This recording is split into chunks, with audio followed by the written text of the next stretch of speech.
नमस्कार दोस्तों। College assistant professor बोलचाल की भाषा में कॉलेज व्याख्याता की बड़ी भर्ती आने वाली है। जी हाँ, बिल्कुल 1952 यानी करीब 2000 पद पर भर्ती आने वाली है। सेट एग्ज़ाम का रिज़ल्ट आ चुका है। अब किसी प्रकार की कोई देरी होने की संभावना या कारण नहीं बचा है। और नेट एग्ज़ाम भी जस्ट होने वाला है, तो आप लोग जो है इसकी तैयारी में जुट सकते हैं। और इसके लिए पात्रता क्या है? अगर आप नए हैं, पहली बार दे रहे हैं ये परीक्षा, तो ये वीडियो पूरा आपके जो है वॉच करें, पूरा काम का है आपके लिए। तो इसके लिए पात्रता क्या है और पैटर्न क्या रहता है और किस प्रकार के क्वेश्चन आते हैं और कहाँ से हम तैयारी करें, कौन सी किताबें पढ़ें, ये सब हम इस क्लास में जानने वाले हैं। तो सबसे पहले आपको जो है ऑथेंटिक सोर्स आपको दिखा देते हैं कि ये भर्ती जो है उसकी खबर। ये अजमेर से प्रकाशित दैनिक भास्कर की 22 तारीख की न्यूज़ है। कॉलेज लेक्चरर के 1952 पदों पर भर्ती के लिए अगले माह जारी हो सकता है विज्ञापन, यानी कि अब आप सोच लीजिए कि 10-15 दिन में आ सकता है। और अभ्यर्थियों को जो है इसमें खुशखबरी है और कुछ क्वेरीज है जिनका विभाग से निराकरण कराया है और कितने कितने पद आएंगे इसका विज्ञापन में आपको पता लग जाएगा। अनुमान है कि इतिहास, राजनीति, ऐसे जो सब्जेक्ट है इनके तो 200 के आसपास सीटें का अनुमान है। दो और भर्तियों का, जैसे एक तो RS 2023 और एक लॉ अधिकारी, इनके लिए भी विज्ञप्ति जो है वो जारी होने की संभावना है। तो अब किस प्रकार से इसकी तैयारी करें, हम सीधे इस मुद्दे पे आ जाते हैं कि भाई क्या इसकी पात्रता रहेगी और क्या इसका जो है पैटर्न रहेगा।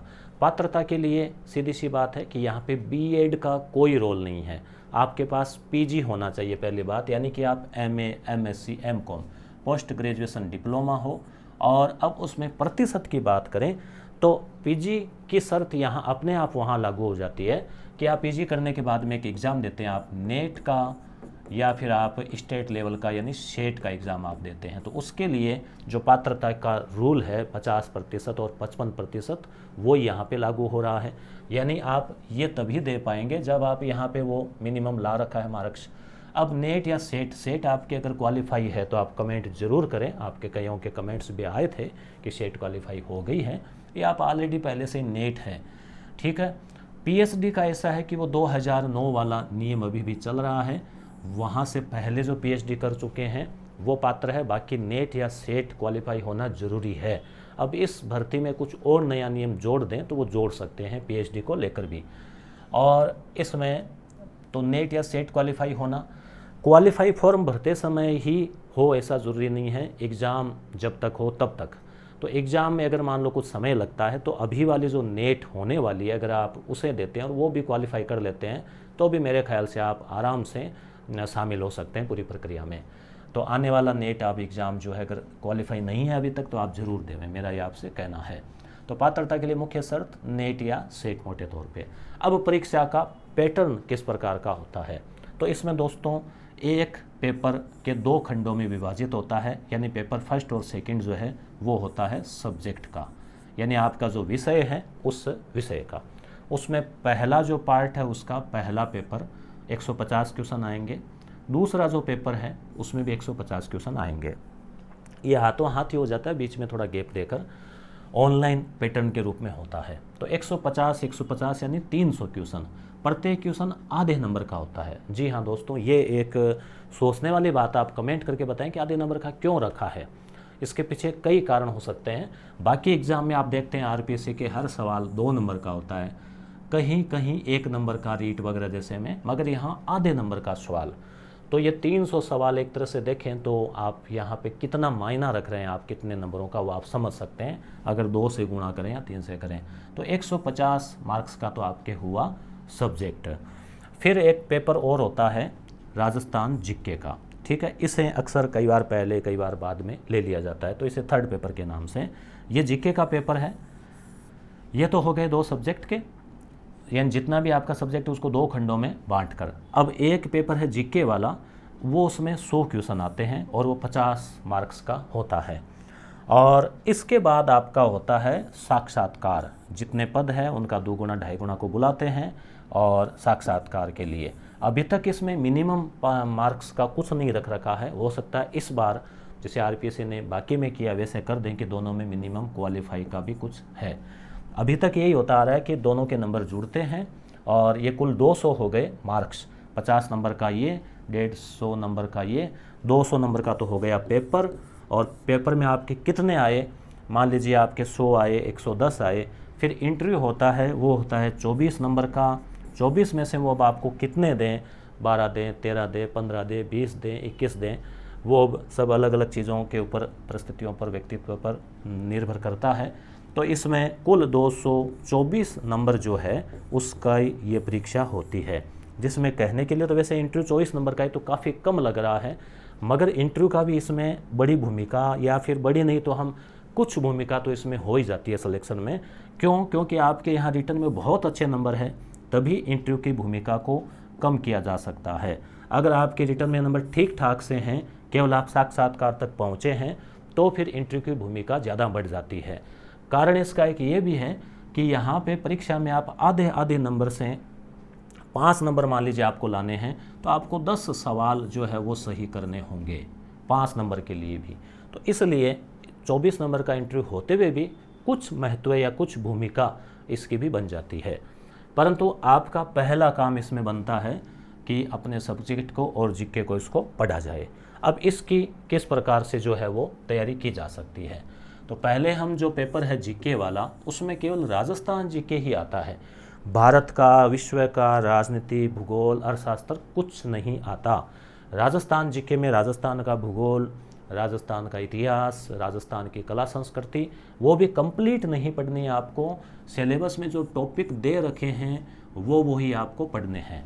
अब इसके लिए क्या पढ़ें, तो पहली बात तो जैसे एक सीधा सारा मैटर टॉपिक वाइज आपको मिल जाए तो गाइड रिकमेंड करते हैं सभी लोग, और निश्चित रूप से उसमें अच्छा मैटर आता भी है।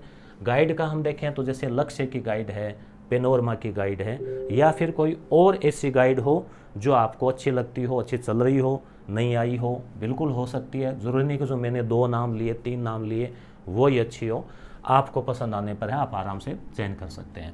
गाइड से क्या है कि पूरा जो सब्जेक्ट का जो टॉपिक वाइज है वो आपको एक जगह मिल जाएगा। फिर भी आप चाहते हैं कि नहीं हम बुक्स और पढ़ना चाहते हैं, तो आप हिंदी ग्रंथ अकादमी की राजस्थान की कला संस्कृति, इतिहास की हुकुमचंद जैन इत्यादि जो 1-2 किताबें आती है वो ले सकते हैं। साथ ही साथ कक्षा 9 और 10 में जो राजस्थान अध्ययन वाली चल रही है उनको भी आप ज़रूर नज़र डालें। ठीक है, तो ये बुक्स आप तभी पढ़ें, या तो आप केवल ये पढ़ें या फिर केवल ये पढ़ें। दोनों को आप लाओगे तो भारी भरकम मैटर हो जाएगा, फिर सब्जेक्ट भी हो जाएगा। आप एकदम नए हैं, आपके पास पर्याप्त समय है, तो आप इन किताबों को पढ़ते हुए गाइड पे जा सकते हैं। समय कम है, पहले आप दे चुके हैं, अनुभवी है, तो केवल गाइड से भी आपका आराम से, क्योंकि उसमें भी बहुत सारा मैटर अच्छे से कवर किया होता है। और ये नहीं कि गाइड इतनी सी गाइड है, ये भारी भरकम गाइड होती है रामायण महाभारत की तरह। और सबसे इम्पोर्टेंट चीज़ इसके अलावा इसमें जो सवाल आते हैं करंट अफेयर के, वो आर्थिक समीक्षा में से निकले हुए 10, 15, 20 सवाल आते हैं।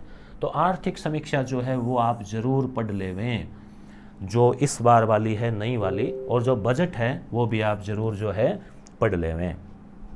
ठीक है, अब हमने भी एक एप्लीकेशन है हमारा यस गुरु नाम से, उसमें हमने आर्थिक समीक्षा से कंप्लीट आर्थिक समीक्षा से chapter wise Sanjay Pal ji sir ने क्वेश्चन तैयार किए हैं, बहुत ही शानदार आर्थिक समीक्षा और बजट से। तो वो जो टेस्ट सीरीज़ है नाम मात्र शुल्क पे, उसे भी आप दे सकते हैं। उसमें आर्थिक समीक्षा का पूरा सार, क्योंकि हम उसको पढ़ते हैं 400 पेज की है, सोच नहीं पाते क्या पढ़ें क्या छोड़ें, यहाँ हमने उसका निचोड़ जो है वो पूरा निकाल दिया, ले लिया है। साथ ही साथ कुछ और करंट अफेयर है राजस्थान से, जैसे इसके लिए सूजस जो पुस्तक आती है मासिक, उसे आप देख सकते हैं। सूजस ऐप है, DIPR की वेबसाइट है, अपने इस चैनल पर भी मैंने करवा रखी है जनवरी, फरवरी, मार्च, अप्रैल की, वहाँ से भी आप देख सकते हैं, उनको रीडिंग लगा सकते हैं, क्लास ले सकते हैं। तो ये राजस्थान जीके में आर्थिक समीक्षा की महत्वपूर्ण भूमिका है, और बाकी का तो है ही है।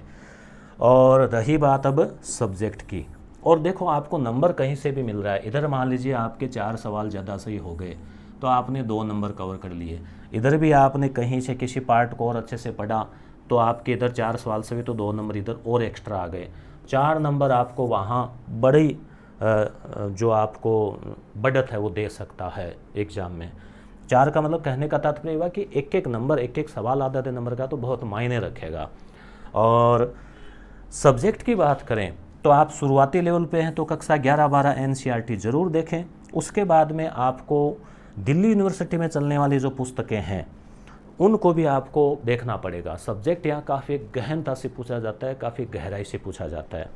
या फिर इतना आप नहीं कर सकते हैं तो आप वही बात है, यहाँ पर भी अच्छी गाइड अगर उपलब्ध हो, जैसे मान लीजिए इतिहास है, पॉलिटिकल है, ऐसे सब्जेक्ट में तो गाइडें बहुत अच्छी, जैसे वो आडा सर की आती है पॉलिटिकल में, हिस्ट्री में आ रही है कंपटीशन की है, और भी आपको अच्छी लगती हो तो वहाँ से आप कवर कर सकते हैं। बाकी सब्जेक्ट में भी मिले नहीं मिले, आप उसे सेटिस्फाई हो नहीं हो, वो आपके ऊपर निर्भर है। तो आपको जो अच्छे लेखकों की जो किताबें हैं, जो यूनिवर्सिटी में चलती है, कॉलेजेज में चलती है, उनको आपको ज़रूर लाना पड़ेगा और वहाँ से आपको अपनी तैयारी को धार देनी पड़ेगी। पहले तो बेसिक कवर करना है, उसको रिवीजन करना है, केवल गहराई में नहीं जाना है। बेसिक वाले सवाल भी, सीधे फैक्ट वाले सवाल भी बहुत सारे आते हैं, तो इसलिए थोड़ा 11-12 फिर कॉलेज वाली कोई किताब देखते हुए फिर आप यूनिवर्सिटी लेवल की किताब पे जा सकते हैं, या फिर आप सीधे, आपकी कैपेसिटी, आपका लेवल ठीक है, सीधे आप गाइड को रट सकते हैं तो आप उसको रटने का प्रयास करें। बात यहाँ पर भी है कि कुछ छोटी मोटी हल्के फुल्के गाइड से काम चलेगा नहीं, भारी भरकम जो है वो गाइड होगी तो वो इन किताबों के बराबर सा ही मैटर उसमें आ जाता है। वहाँ उसका एक तरह से निचोड़ नोट्स टाइप से मिलता है और किताब से आपका थोड़ा कॉन्सेप्ट भी क्लियर होता है, जिससे कि ज़्यादा फ़ायदा मिलता है। तो इस प्रकार से हम पुनः समरी देखें कि कॉलेज लेक्चरर की भर्ती आने वाली है और आप तैयारी करना चाहते हैं, पहले तो आपके पूरा पक्का इरादा होना चाहिए।